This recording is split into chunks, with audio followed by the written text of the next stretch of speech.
Hey, what's going on, guys? It's Justin over at The New You, and we work with those trying to lose 25 pounds plus in the 55 and older community. So, if that's not you, hey, that's completely okay. Feel free to stay and consume our free stuff, but you are not the target. So, let's get into it. The fundamentals of nutrition. We're going to go over the document, really kind of give you guys an easy overview of what nutrition style is best for you. Is productivity something you care more about? Is building muscle, dropping body fat the sole thing that you care about? So let's just get right into it. So the fundamentals of nutrition. What this essentially is gives you a brief overview of nutrition. So it covers the six essential nutrients. So carbs, fats, proteins, got your vitamins and minerals, and then your water. Okay, balance is key. Kind of covers a rough idea of what your plate should look like ideally. Okay, it's gonna be different for everybody. Everybody is different, has completely different nutrient requirements. So nutrition's always iterative, but we'll get you there. All right, practice smart habits. So again, smart habits. Random side story. My lady the other day was showing me this video, and it was this guy who just eats a ton of food, and he ordered like 6 pizzas for himself. But what was his deal? He got like a diet-free soda and thin crust, so it was less calories, something stupid. But anyways, at the end of the day, is eating 6 pizzas good for you? Hell no, it's not good for you. But is the effort and intention there to make small choices? That's the difference. So it's not always going to be like, for example, you want ground beef. Are we opting for 80-20 ground beef, or are we getting 93-7, 96-4? So there's definitely always going to be better and worse options, and there's always going to be a little bit of control or self-control reliance on you. So smart habits. Eat a variety of foods. There's nothing wrong with eating the same foods. You can just build slight intolerances over time. So be careful. All right, portion sizes. We never want to get into the binge eating territory. So that's something you walk a fine line with if you follow something like an intermittent fasting diet, which we'll get into here in a second. But stay hydrated. Limit your sugary drinks. Make sure you're drinking your water. Hydration is also your electrolytes. Sodium, magnesium, potassium. Make sure you're hydrated. All right, read food labels. For example, if you're somebody with any sort of cholesterol, lipid issue, make sure you're watching for saturated, trans fats, things along those lines. And yeah, nutrition throughout life. So it does change, obviously. You were a kid once, now you're an adult, and now you're even an older adult. So it does change. Naturally, we all have different necessities, different needs at different ages, so they do change. All right, but the fundamentals of nutrition, let's get into it. There's 2 main diets. So you have your structured 4 to 5 meals a day. You're really trying to optimize dropping body fat, building and maintaining muscle. Okay, that is the goal with a 4 to 5 meal a day structure. If you are somebody who cares more about productivity, mental clarity, things along those lines, we might want to follow more of an intermittent fasting structure. So where you have a shorter eating window. Not only is it a productivity diet, but if you're somebody who just struggles in general with binging, eating, self-control, discipline, or lack of, then intermittent fasting might be a great option for you. So let's compare the two. All right, intermittent fasting, like I was saying, typically you have different windows. Here's a couple different ways you can structure it. The most common is typically an 8 to 10 hour eating window. So usually the 16-8 method's the most common that you see. Most people, in my experience, don't tend to want to do full day fasts, so they don't typically opt for it, which is totally okay. You have to know yourself, and if you don't enjoy it day 1, you're definitely not sticking to it day 100, let alone day 10. So just do the thing that you need to for you that you know you're going to enjoy. All right, so key benefits. A couple things when it comes to the intermittent fasting diet. The reason I'm such a big advocate for it when it comes to productivity is because the moment you ingest carbs throughout the day, that is what starts brain fog. It sets brain fog in. So if mental clarity, your being at peak performance is pivotal to you, absolutely look into an intermittent fasting diet. It's typically the diet model that I try to follow. I just don't eat typically in the morning. I have my first meal around 11 noon, and then I have no issue eating till 9-10 o'clock. I just know that it might affect my sleep later, but in a weight loss, calories in, calories out context, has no difference on your weight loss timing of eating, but it'll affect your sleep. So I do enjoy this structure typically. It could be a noon to 8 window. It could be a 2 to 10 window. It could be a 10 to 6 window. Whatever the window that you need is. One thing I do want to touch on this is it's very easy to get into the territory of binge eating. So if you're somebody who's like, oh, I want a 20-hour window of fasting and 4 hours to eat, well, you are doing exactly what we call binge eating. So we just want to stay away from that. We don't want to binge eat. We don't want to promote any sort of eating disorder. We want to promote building healthy habits with your eating. So that would be my recommendation, is to space the window out as much as you can. And then key being, If we follow a 4 to 5 meal a day structure, the goal is to maximize muscle protein synthesis. So ingesting protein or leucine, which will kickstart MPS. You get 4 to 5. We get 5 occurrences a day, but if we can hit 4 of those, we will be extremely happy. So if you follow an intermittent fasting diet, it's much harder to do that because instead of eating at 8, noon, 4, and 7, where they're spaced out, it's a little bit harder. So if your window's 12 to 8, for example, you have to eat something right at 12. We cover one instance of muscle protein synthesis. 2 to 3 hours later, you gotta try and eat something else. If you can't absolutely eat anything, protein bar, get some damn amino acids. Leucine starts muscle protein synthesis. There's our second occurrence. So 12, 3, and your window ends at 8. Maybe we do a protein bar, protein shake, small meal, or amino acid for that meal 3 around like 5, 6. And then try to get one more occurrence at about 8 o'clock. So you can get there still. It's just a lot more, you have to be a lot more intentional with it at the end of the day. So, intermittent fasting diet, think productivity, mental clarity, focus. A 4 to 5 meal a day structure, think maximum muscle building, maximum fat loss, because that's really truly what we're getting. As far as all the ins and outs of these improved insulin sensitivity, the reason people have improved insulin sensitivity is because they're not eating carbs at abundant amounts or consistently throughout the day. If you kind of have, naturally, if you eat 200 grams of carbs and then you start intermittent fasting and you go to 50 grams of carbs, well, yes, you will naturally have less insulin spikes. So don't stress out too much here. Even one of the big things that you'll hear about intermittent fasting is the autophagy. You do get autophagy benefits, just the regeneration of new cells, but truly at the end of the day, if you work out, you get just as much benefits of autophagy as you would from following a fasting diet. So just keep that in mind as well. But let's get into some brief overview of supplements. You need 3. You need a multivitamin, you need a fish oil, you need a probiotic. You need a multivitamin so you can backfill all your micronutrients, the things that you're not eating on a daily basis. Nobody eats liver every day. Nobody eats a lot of their greens every day. Most people don't even eat vegetables once a day. So we backfill those with our multivitamin to make sure that we're getting all of our micronutrients in. Fish oil, fantastic. EPA DHA, fantastic for cognitive performance, cognitive function, anti-inflammation. It's a major one.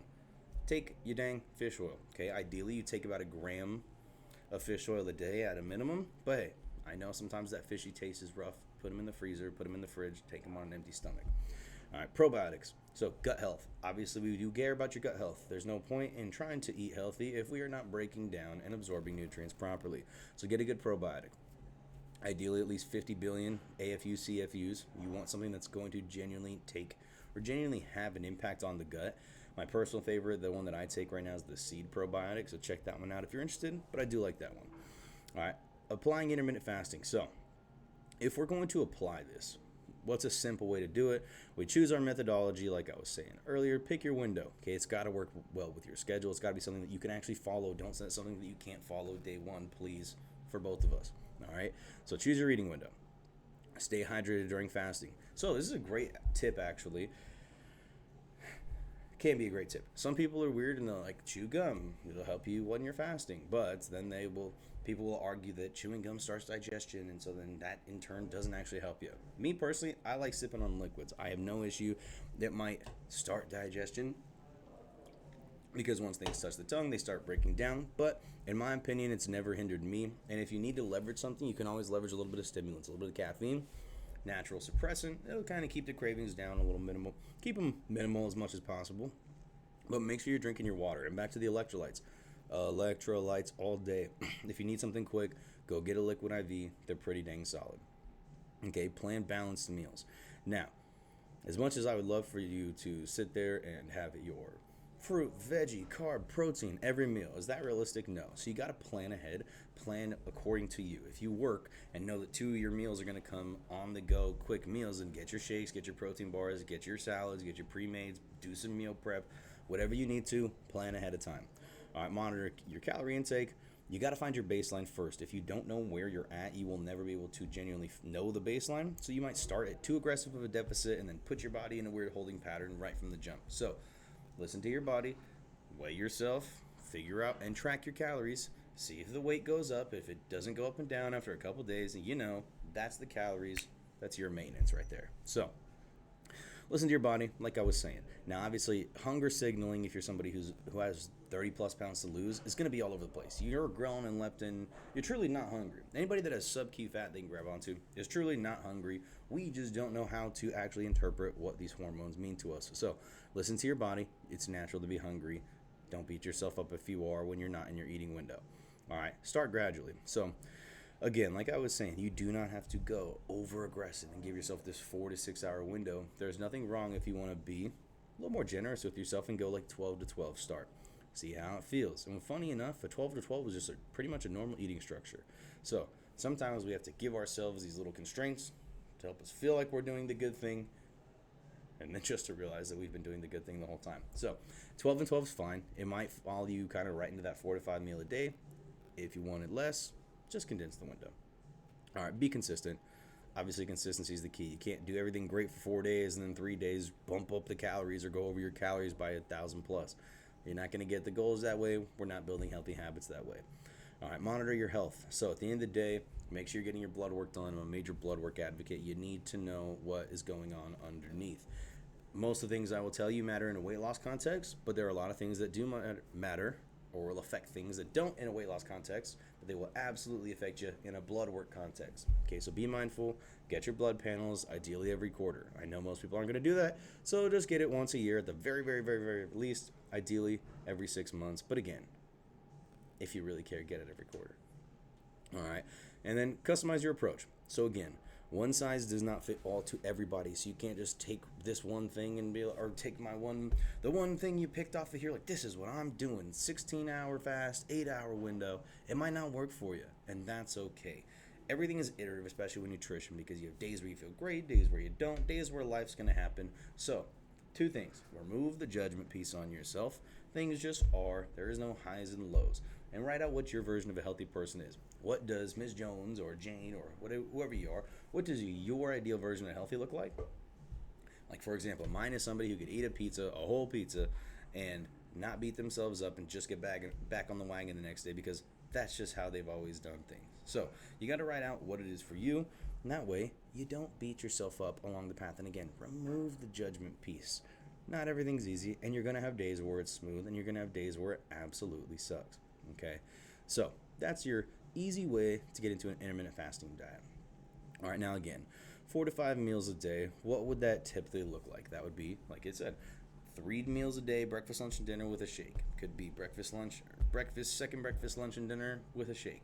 Could be something along those lines. But you just need 4 quality meals with protein. Okay, so again, like could be breakfast, lunch, and dinner with a shake.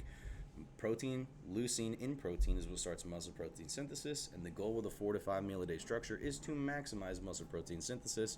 So if you can do that, that is the goal. You're basically getting at the very least a B in school if you hit 4 occurrences. If you can hit 5, even better. So how would I structure that? If it was me, I would start it, eat within your first hour of waking up. So say 8 o'clock.